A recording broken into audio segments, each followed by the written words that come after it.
तो सर अब इस चीज़ पे ध्यान दो, प्रीवियस लेक्चर से लेते हैं हम ये टॉपिक। इस चीज़ पे ध्यान दो आप कि ये एनपी क्या होता है, ठीक है। आई डिवाइडेड बाय एनपी क्या होता है?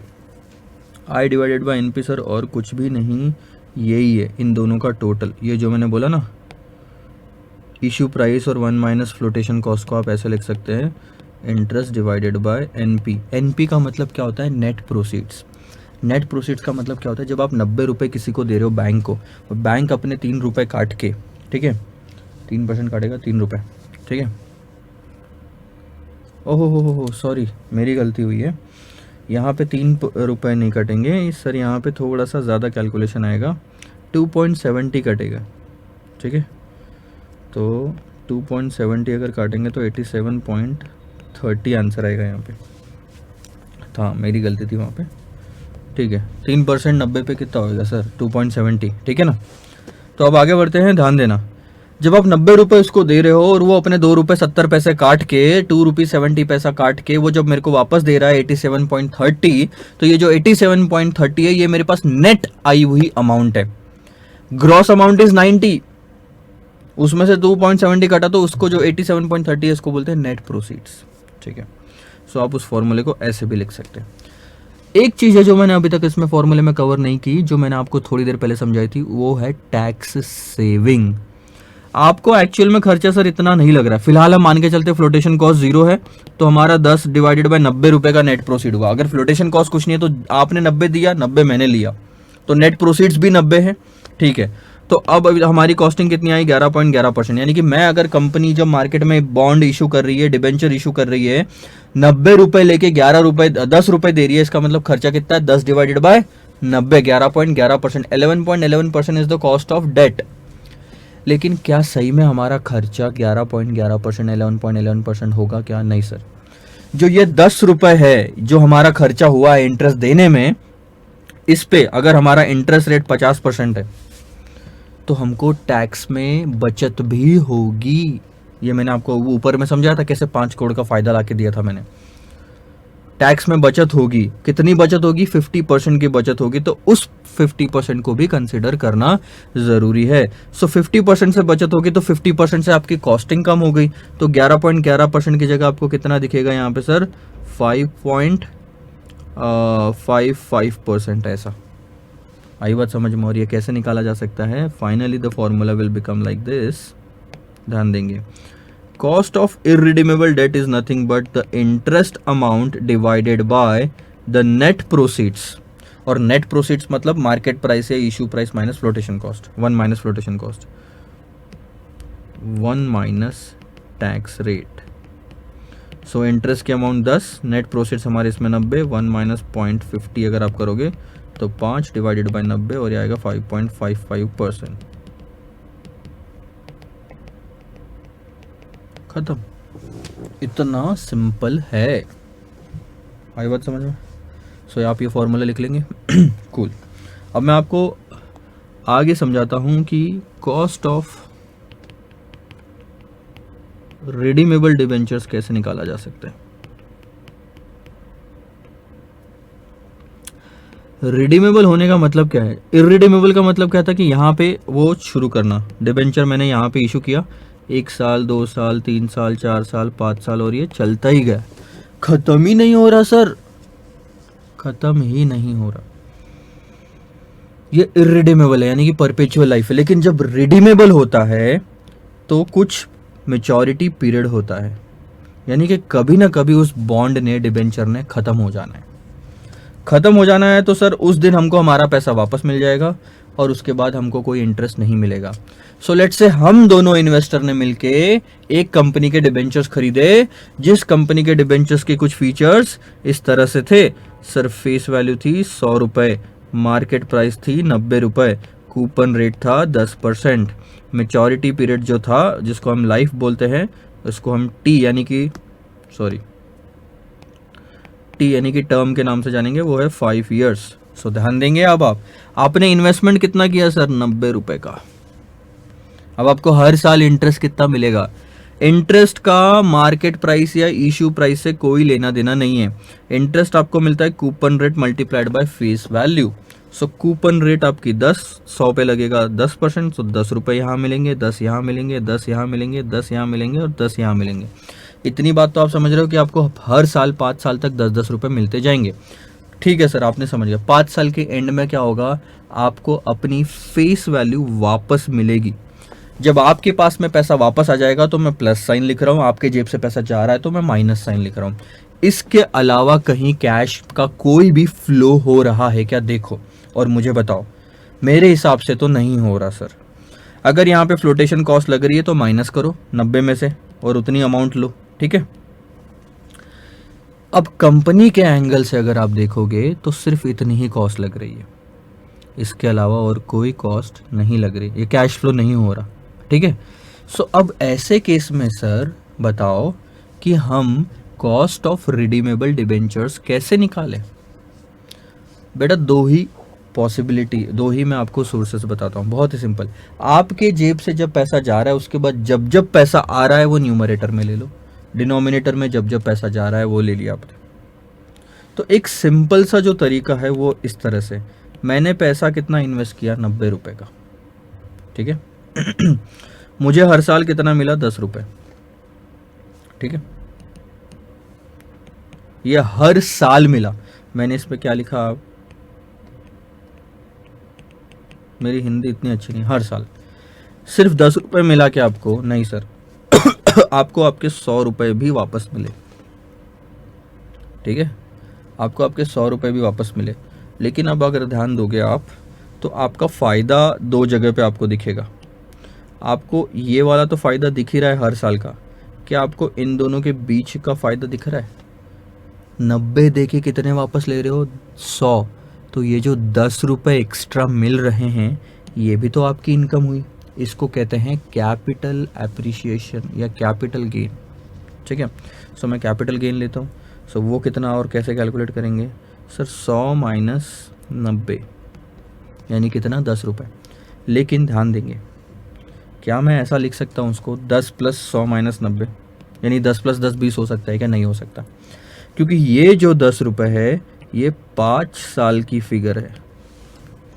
5 साल की फिगर को 1 साल की फिगर में ऐड नहीं कर सकते।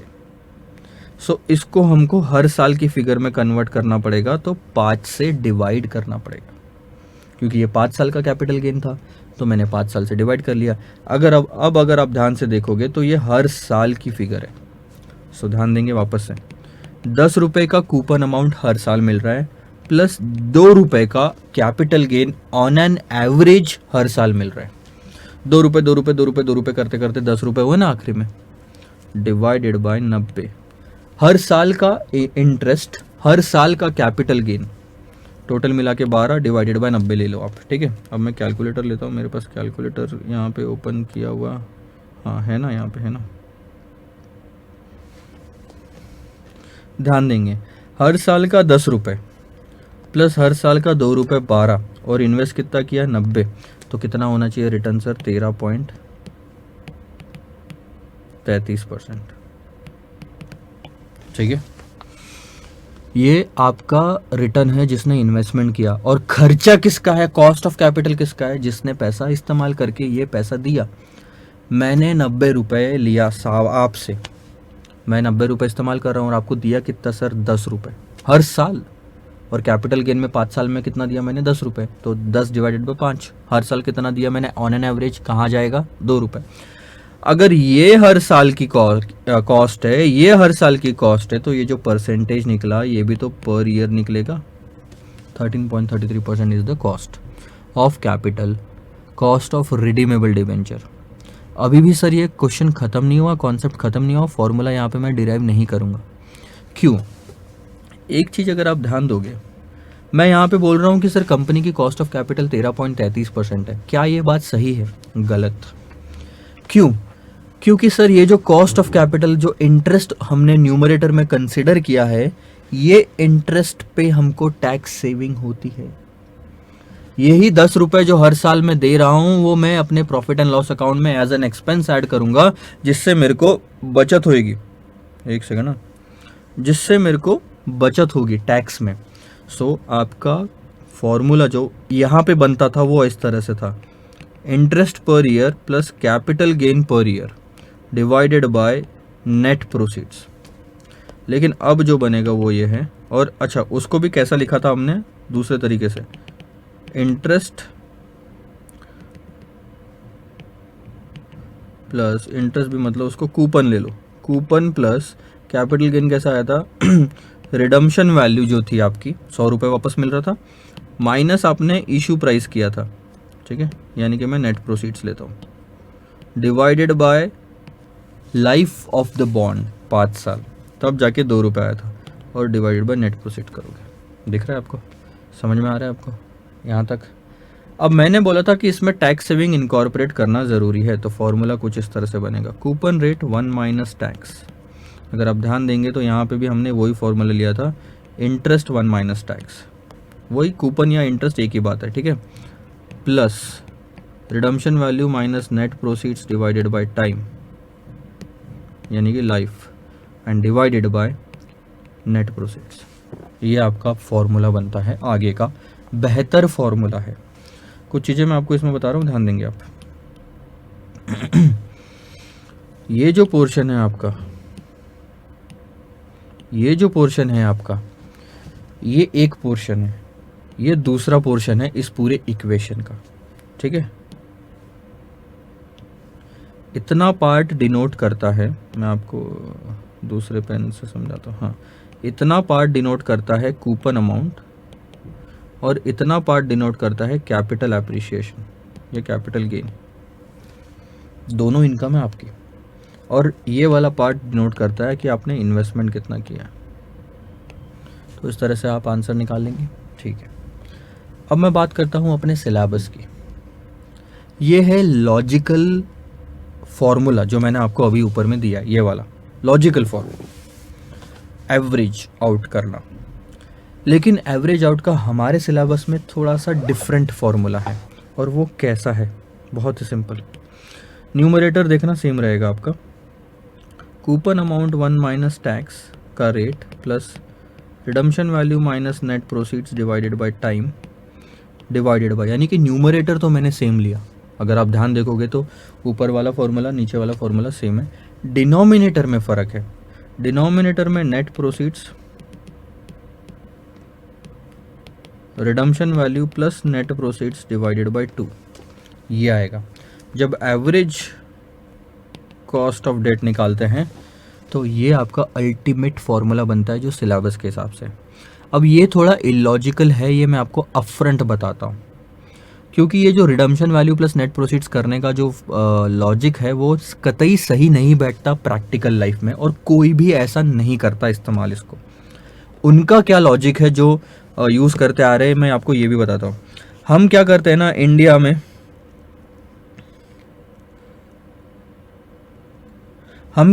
इंडिया में, बाहर से माल उठा के, मतलब कंटेंट उठा के लाते हैं और अपने यहाँ पे छाप देते हैं। हम लॉजिक नहीं लगाते, हम ये नहीं देखते कि प्रैक्टिकल लाइफ में इसका इस्तेमाल कर रहे कि नहीं कर रहे। हमारी इंस्टीट्यूट ने भी वैसे ही किया और ये फॉर्मूला वैसे का वैसा उठा के डाल दिया।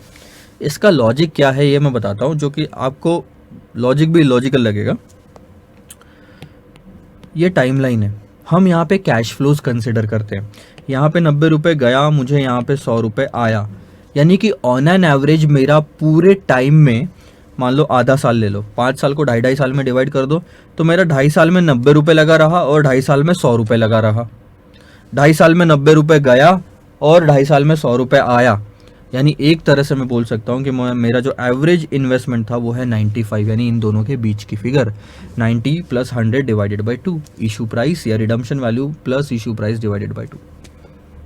एवरेज आउट कर दिया आपने, दोनों को हाफ हाफ कर दिया, आप पूरे टाइम 90 नहीं पकड़ रहे। सो ये लॉजिक है, थोड़ा बैठता नहीं है, मैंने आपको पहले ही बता दिया। लेकिन सर मार्क्स चाहिए तो आपको ये फॉर्मूला इस्तेमाल करना पड़ेगा, और मैंने ये भी बता दिया कि चलो ठीक है, हम प्रैक्टिकल लाइफ में इस चीज़ को इस्तेमाल नहीं करेंगे, ठीक है, तो कोई दिक्कत नहीं।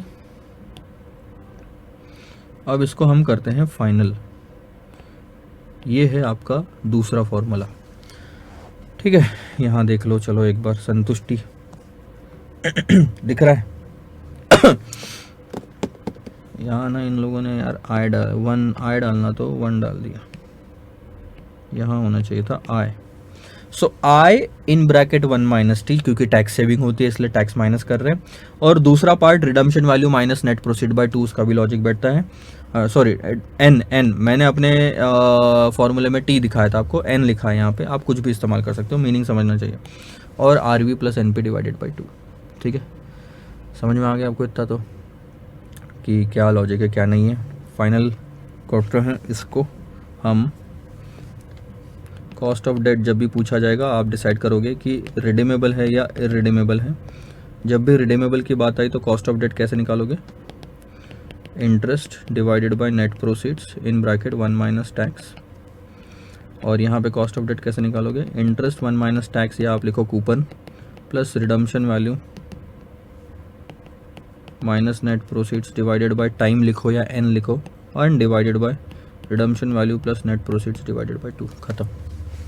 ठीक है, तो यहाँ तक आपको कोई दिक्कत नहीं है, मैं ये समझ के चलता हूँ। ये 2 फॉर्मूलेज आपको समझ में आ चुके हैं, इस पे ही हम क्वेश्चन देखेंगे। ये फॉर्मूला आपको याद रहेंगे तो आपको क्वेश्चंस समझ में आएंगे। अब मैं बढ़ता हूँ आगे अगले वाले पॉइंट पे। How will you calculate cost of debt using present value method.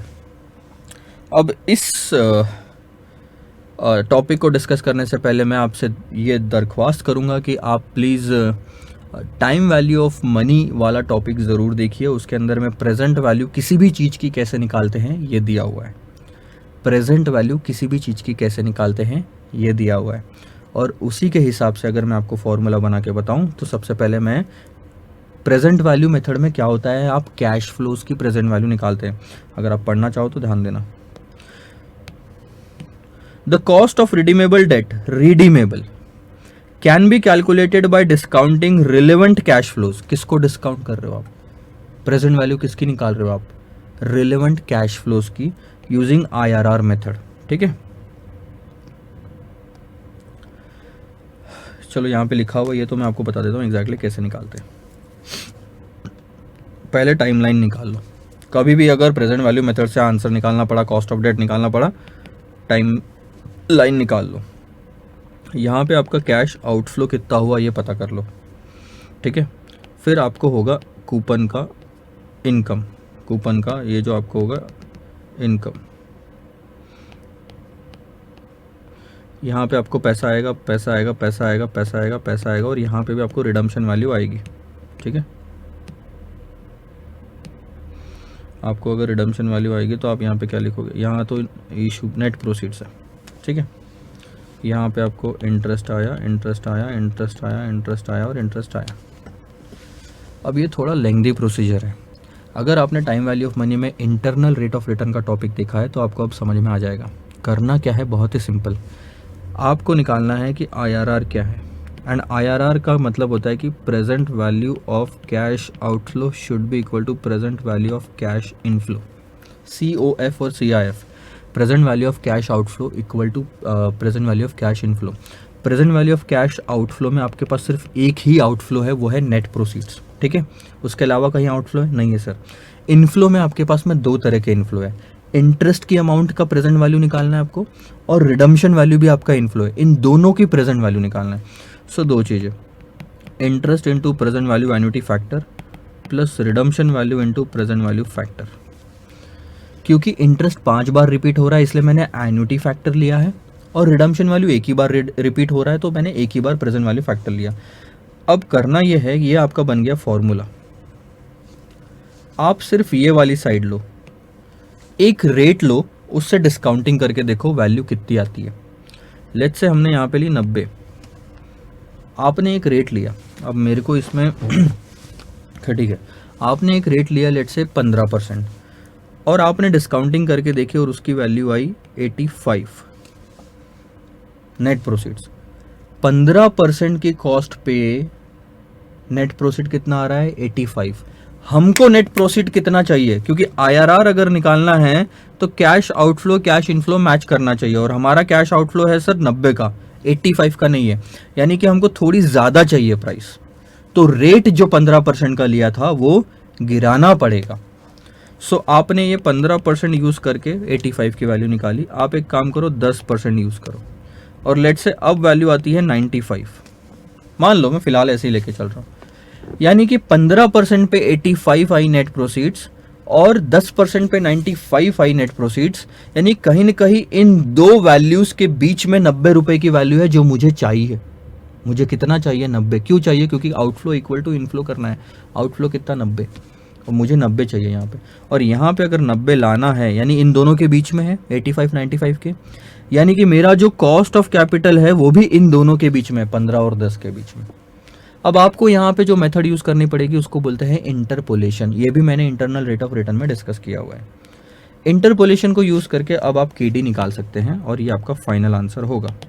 Exactly calculation और फिगर्स के साथ जब हम क्वेश्चन देखेंगे तब मैं आपको वापस से सारी प्रोसीजर समझाऊंगा। फिलहाल के लिए आप थोड़ा सा इसमें दिमाग लगा लीजिए, and this is going to be time taking part.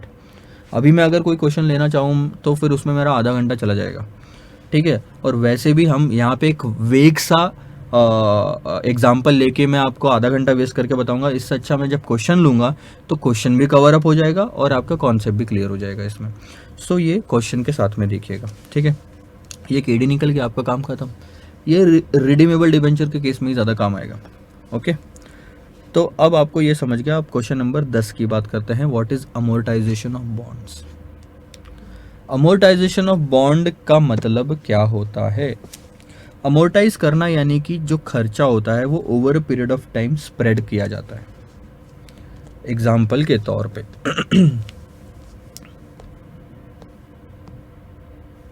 Simple रखने के लिए मैं कैलकुलेशन को 5 साल का बॉन्ड है, face value 100, let's say issue price 100, ठीक है। कूपन रेट 10%, ईजी रखने के लिए मैं ऐसे रख रहा हूँ इसको। टाइम 5 साल। अब ध्यान दो कितना इशू किया गया सर? 100 रुपये। अमोर्टाइजेशन ऑफ बॉन्ड का मतलब क्या होता है? आपको कंपनी पहले साल 10% के हिसाब से आपको 10 रुपये का तो आपको वो देगी इंटरेस्ट, लेकिन ध्यान देना, लेकिन आपको प्रिंसिपल का भी कुछ अमाउंट वापस देगी पहले ही साल में। सो लेट्स से प्रिंसिपल का उन्होंने 20 रुपये लौटा दिया, बैलेंस कितना बचा हुआ है? 80 रुपये। 100 में से 20 लौटा दिया। अगले साल जो आपको कूपन मिलेगा वो 10% मिलेगा 80 पे, यानी कि 8, और फिर आपको 20 रुपये लौटा दिया जाएगा। अब बैलेंस कितना बचा? 60। अगले साल जो आपको कूपन मिलेगा वो 60 जो बैलेंस अमाउंट है उस पे, क्योंकि उतना ही पैसा कंपनी ने अगले साल यूज किया तो उतने पे ही इंटरेस्ट मिलेगा आपको, ठीक है। एक सेकंड, हाँ। तो अगले साल आपको 6 मिला और 20 का वापस रीपेमेंट। अब आपके पास कितना? 40। ऐसे करके आप फिर से यहाँ पे 4 आया, 20 आया, और यहाँ आया 20, यहाँ आया 2, यहाँ आया 20, अब बचा 0, हो गया। पुराने प्रॉब्लम में सिचुएशन कुछ इस तरह से थी। 100, 10, 10, 10, 10, 10 और 100, सारा का सारा 100 रुपए एक साथ 5वें साल के एंड में दिया गया था। जब अमोर्टाइजेशन होता है तो धीरे धीरे हर साल आप प्रिंसिपल का भी अमाउंट देते जाते हो, और क्योंकि आप प्रिंसिपल का अमाउंट वापस देते जा रहे हो तो आपका जो खर्चा है इंटरेस्ट का वो हर साल कम होता जा रहा है, क्योंकि आपके पास अब इस्तेमाल करने के लिए कम पैसा है। नए वाले ये जो पुरानी वाली सिचुएशन थी उसमें हर साल 100 रुपए थे आपके पास में इस्तेमाल करने के लिए, इसलिए हर साल 100 रुपए पे 10% देना पड़ा। अब मेरे पास हर साल 100 रुपए नहीं, तो हर साल में 10% 100 रुपए पे क्यों दूं? ये बात थी, ठीक है। तो ये होता है अमोर्टाइजेशन ऑफ बॉन्ड। क्वेश्चन ये आता है सर, ऐसे केस में कॉस्ट ऑफ डेट कैसे कैलकुलेट करना? बहुत ही सिंपल। आपको पहले साल का आउटफ्लो 100 रुपये दिख रहा है, that is called as present value of cash outflow. अब आपको निकालना है present value of cash inflow. So zero time पे तो 100 रुपये था। पहले साल आपको कितने रुपए मिले? 30, दूसरे साल 28, फिर 26, फिर 24 और 22। ये आपके कैश फ्लोज है अलग अलग ईयर्स के। आप एक रेट पकड़ो, लेट से 15%, और डिस्काउंटिंग करो कैश इनफ्लोज को, और आपको पता चला कि डिस्काउंटिंग करने पे 90 आ रहा है। चाहिए कितना? 100 रुपये। ज़्यादा चाहिए तो रेट कम कर दो, 10% पे लेट से 110 आ रहा है। इन दोनों के बीच में कहीं ना कहीं 100 रुपये है, तो इन दोनों के बीच में कहीं ना कहीं आपका कॉस्ट ऑफ डेट है। इंटरपोलेशन यूज़ करो और आपको केडी निकल जाएगा। सो अमोर्टाइजेशन ऑफ बॉन्ड और ये जो इंटरनल रेट ऑफ रिटर्न, ये दोनों में एक ही मेथड यूज होती है, वो है प्रेजेंट वैल्यू मेथड। थोड़ा सा इस अमोर्टाइजेशन वाले केस में कैलकुलेशन आपके बढ़ जाते हैं, ये चीज़ आप ध्यान में रखना। तो ये एक तरीका है, इसको भी मैं प्रॉब्लम के साथ में समझाऊंगा। ध्यान देंगे यहाँ पे मैंने क्या लिखा है, C1 यानी कि cash flow for first year divided by 1 plus KD, यानी कि डिस्काउंटिंग कर रहे हो। Cash flow for second year C2 divided by 1 plus KD to the power 2 आना चाहिए था यहाँ पे, और ऐसे कैसे कर करके आप निकालोगे। प्रॉब्लम के साथ हम उसको देखेंगे तो आपको और अच्छे से समझ में आएगा। लास्टली मैं आपसे डिस्कस करता हूँ, explain how you will explain the cost of convertible debenture. Now it is very easy to calculate the cost of convertible debenture because it is similar to how we can calculate the cost of redeemable debentures. So redeemable debentures का जो formula था ना आपका पहले वाला, वो ही है और कुछ भी नहीं है। मैं और कन्वर्टिबल डिबेंचर्स क्या होता है इसके लिए मैं आपको सेपरेट लेक्चर दूंगा, उसमें आपको मैं समझाऊंगा कि कन्वर्टिबल डिबेंचर्स होता क्या है, उसमें क्या क्या कंपोनेंट्स और आते हैं, ठीक है। सो उसमें हम सेपरेटली समझेंगे। तो फिलहाल सिर्फ ऐसा रहता है, तो इसमें अलग से कोई फार्मूला नहीं है, वही पुराने फार्मूले हमने यूज़ करने हैं।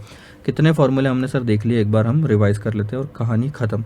सबसे पहले आपने ये वाला फार्मूला देखा, रिडीमेबल इररिडीमेबल है तो KD is equal to interest divide by net proceeds in bracket 1 minus t, और ये है दूसरा फार्मूला, ठीक है। KD is equal to interest 1 minus t plus redemption value minus net proceeds divided by time, and then divided by redemption value plus net proceeds divided by 2।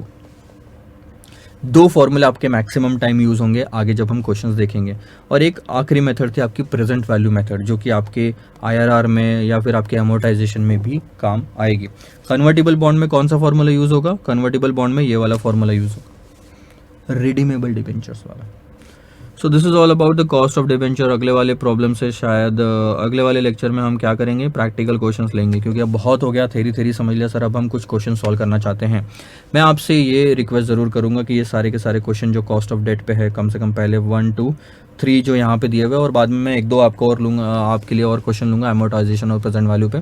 तो ये कुछ 4-5 question मेरे शुरू करने के पहले आप कंप्लीट कर लो और फिर आंसर्स को चेक करो। You will get better approach to study the inter FM, and I guarantee कि आखिरी तक आपको सब कुछ समझ में आ जाएगा। एक एक चीज़ मैं डिटेल में समझा रहा हूँ, that's why it's taking time, but please focus on that, concentration से ही बैठना। Bye bye for now.